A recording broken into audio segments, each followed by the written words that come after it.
faire une page MySpace où je m'étais mis copine avec 250 transsexuels un peu partout sur la planète. C'était un profil qui était barré et qui me servait un peu de lieu d'échange avec des gens qui vivaient ce que je vivais. Ça m'a beaucoup rassuré de voir qu'il y a d'autres gens qui avaient passé au travers de ça, qui avaient survécu à ça. Maintenant, quand j'ai fait mon coming out, ben là, j'ai dit, bon, pourquoi je laisse ça barrer? Dans le fond, mon coming out est fait, tout le monde le sait. Alors, j'ai rapatrié mes archives de MySpace et j'ai ouvert Femme 2.0.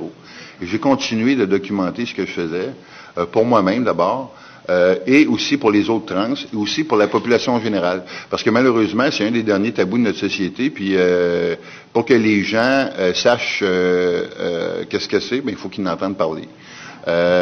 Puis pour moi, ben, je me rends compte que le blog, que ce soit dans ce contexte-là ou dans un autre contexte, ça a une fonction curative. Tu sais, quand tu as des problèmes, là, si tu en parles, là, ben, des fois, ils sont moins pesants. Puis là, le monde va t'encourager, vont dire qu'est-ce qu'ils en pensent, vont donner des insights. C'est une forme d'autothérapie. Maintenant, la différenciation entre les deux, c'est que on s'entend que la journée où j'ai eu ma chirurgie d'efféminisation faciale, où j'allais changer de face, t'as comme pas le choix d'en parler à quelque part. Quand j'ai fait mon coming out, j'avais pas le choix d'en... Tu sais, j'aurais aimé mieux, j'ai déjà dit que j'aurais aimé mieux être gay. Parce que si j'étais gay, j'étais pas obligé de crier sur tous les toits. Sauf qu'un changement de sexe, ben là, tu sais, tu peux pas dire que les seins me grossissent parce que je mange trop de crème glacée, tu sais, ça fait pas sérieux, tu sais. Tu sais, à un moment donné, fallait que j'en parle. Bon. Puis j'en ai parlé plus tôt que plus tard, pour différentes raisons, dont une des raisons était que je n'avais jasé avec un de mes copains qui s'appelle Martin Ouellette de Provocat. Puis avant ça aussi, j'avais mis un comité de relations publiques avec des bons de l'image de marque. Eux, ils m'avaient dit, tu fermes ta gueule, t'en parles pas, puis mec, t'as ta chirurgie de féminisation faciale, tu donnes une entrevue à un média sérieux, puis t'en reparles plus jamais. Puis Martin, lui, m'avait dit, Michel, tu me dis que tu n'as déjà parlé à certains de tes clients qui réagissent bien. Tu me dis qu'il y a beaucoup de gens qui se tirent une balle dans la tête à cause de ça. Puis toi, tu as le don de la communication et de la vulgarisation, puis avec le don vient la responsabilité, tu as le devoir d'en parler. Puis si tu sauves une vie, tu as sauvé une vie. Fait que moi, je pense que tu devrais en parler, puis tout de suite, t'as pas de ça. Quand il m'avait dit ça, ça m'avait donné une méchante claque, puis je dis, ouais, il a raison.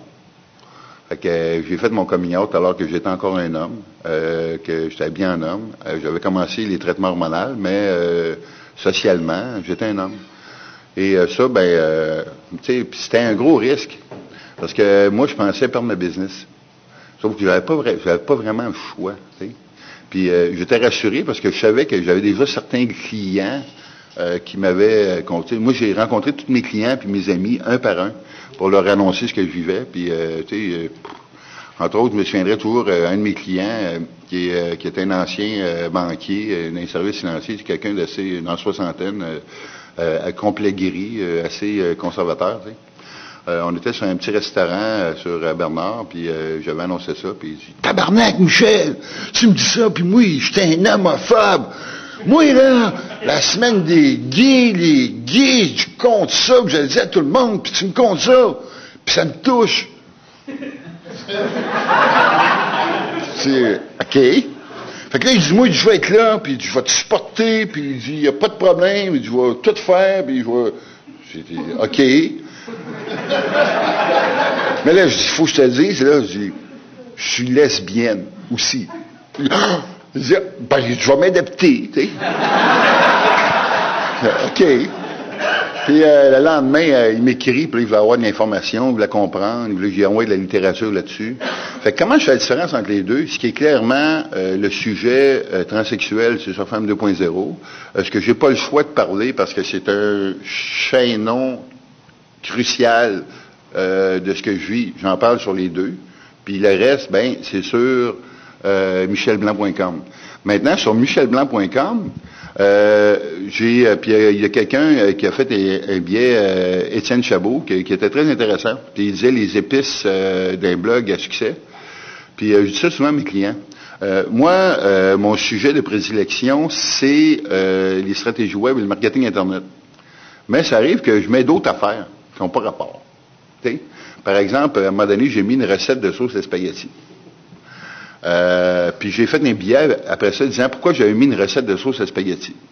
Mais ça, quand je mets une recette de sauce à spaghetti, premièrement, c'était pour répondre à Josée Blanchette, qui est journaliste au Devoir, qui avait fait un super topo sur moi, qui, à Tout le monde en parle, avait dit qu'elle était la meilleure pour faire des gâteaux forêt noire.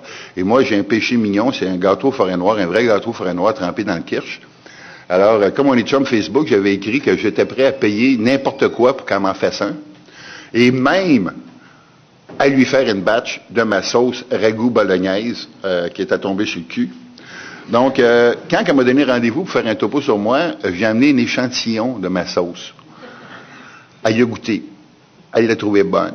Puis là, son chum voulait avoir la recette. Fait que là, tant qu'elle y donnait à elle, j'ai donné à tout le monde. J'ai mis sur mon blog. Après l'avoir mis sur mon blog, 15 minutes après, Ricardo la tweetait à tout le monde. Tous les chefs du Québec se sont mis chum avec moi sur Twitter et 2 semaines après, il y a un listing des plus grandes critiques culinaires du Québec où mon nom apparaît à côté de Philippe Molly. Là, moi, j'en revenais pas. Je dis, voyons donc. Puis là, j'étais allé lui dire que j'étais bien touché de ça, mais que c'était un petit peu exagéré. Là, c'était pas une critique culinaire, là, tu sais, malgré que je tweete un peu sur la bouffe de temps en temps. Tout ça pour dire que quand tu mets d'autres sujets, ben, ça prouve que t'es pas une personne, tu sais, unidirectionnelle, que tu sais, il y a bien des affaires qui t'intéressent dans la vie, puis que toi, t'as pas rien qu'un intérêt, qu'il y a le marketing, puis t'es borné là-dessus. Puis en plus de ça, ben, c'est que ça peut ouvrir les horizons à d'autres lecteurs. Puis ces autres lecteurs-là, en lisant la recette, ben, ils disent, ah, mais écoute, il y a d'autres choses intéressantes, puis à un moment donné, ben, ils s'accrochent les pattes dans ton blog, puis ils restent, puis ils trouvent ça intéressant, puis que c'est ça. Je veux dire, dans le fond, il n'y a rien de linéaire. C'est sûr que le gros focus, c'est marketing Internet, stratégie web, mais des fois, je dévie de ça un peu, puis c'est ça la vie, tu sais. La vie, c'est pas linéaire, puis une sorte d'affaire. Est-ce que ça répond à votre question? Ouais, excusez-moi de faire des réponses longues, hein, mais tu sais, j'ai du temps à remplir, hein, vous comprenez, tu sais? Oui? J'aimerais ça qu'on poursuive sur, justement, l'identité numérique et aussi la différence un peu entre réseau personnel et réseau professionnel. Donc, on pourrait bifurquer vers Facebook, où ce que les gens, justement, avec leurs 550 amis, peuvent mettre des choses, mais bon, ça reste tout le temps dans une identité numérique qu'ils ont et qu'ils doivent respecter avec une ligne éditoriale aussi. Moi, je suis pas du tout pour ça. Je ne sais pas pourquoi. J'ai posé la question à Martin Lessard il y a quelques mois. Il me dit, écoute,